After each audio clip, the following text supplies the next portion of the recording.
बिस्मिल्लाहिर्रहमानिर्रहीम। नाज़रीन, मैंने एक वीडियो की थी जिसमें 8-10 पॉइंट बताए थे कि खर्चा किए बगैर ज़मीन की ज़रख़ेज़ी को कैसे बहाल किया जा सकता है। उनमें मैंने कहा था कि अलग-अलग हर मौजू के ऊपर वीडियो बन सकते, तो ज़मीन को खाली रखने के यानी फैलोइंग करने के फैलो रखने के क्या फ़ायदे हैं। इस हवाले से मैं चंद एक आपके सामने गोशगुजार करता हूँ। देखिए, जब ज़मीन को 1, 2 या 3 माह के लिए, बाज़ औक़ात 6 माह के लिए खाली छोड़ा जाए ना, तो ज़मीनी ज़रख़ेज़ी बहाल हो जाती है और आप समझिए कि ज़मीन में साह आ जाता है।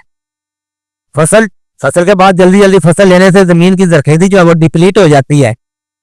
तो जब ज़मीन को सांस आता है तो उसमें नामियाती मादा जो है ना, कार्बन की मिकदार जो है ना, उसमें इजाफा हो जाता है ना, ऑर्गेनिक मैटर कुछ बेहतर हो जाता है, सिचुएशन बेहतर हो जाती है। तो ज़मीन की जो है ना माइक्रोबियल लाइफ, माइक्रोबियल एक्टिविटी वो बेहतर हो जाती है।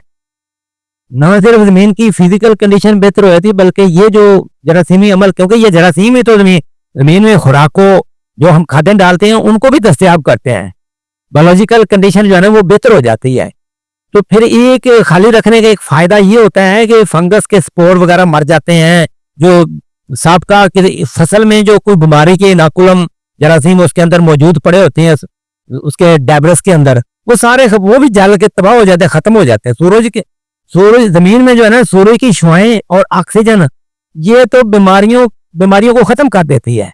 सोलराइजेशन का अमल आपको पता है कि तरह सूरज की रोशनी गर्म करके टेम्परेचर उसको टनल के अंदर बंद करके बाद दफा सोलराइजेशन का अमल किया जाता है।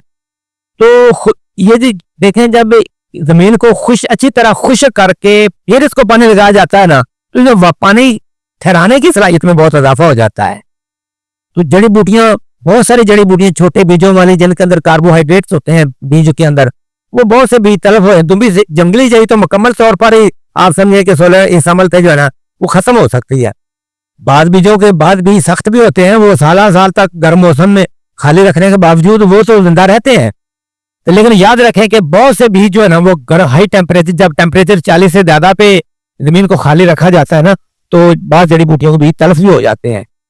तो एक ये फायदा होता है कि हार्ड पैन जो है ना वो नहीं बनता, हार्ड पैन बनने के चांसेस कम हो जाते हैं। देखें जी, ये गर्मियों के दौरान खाली 1 महीने के लिए, 2 या 3 महीने के लिए रखा जाए, सर्दियों में खाली ना रखा जाए तो बेहतर है।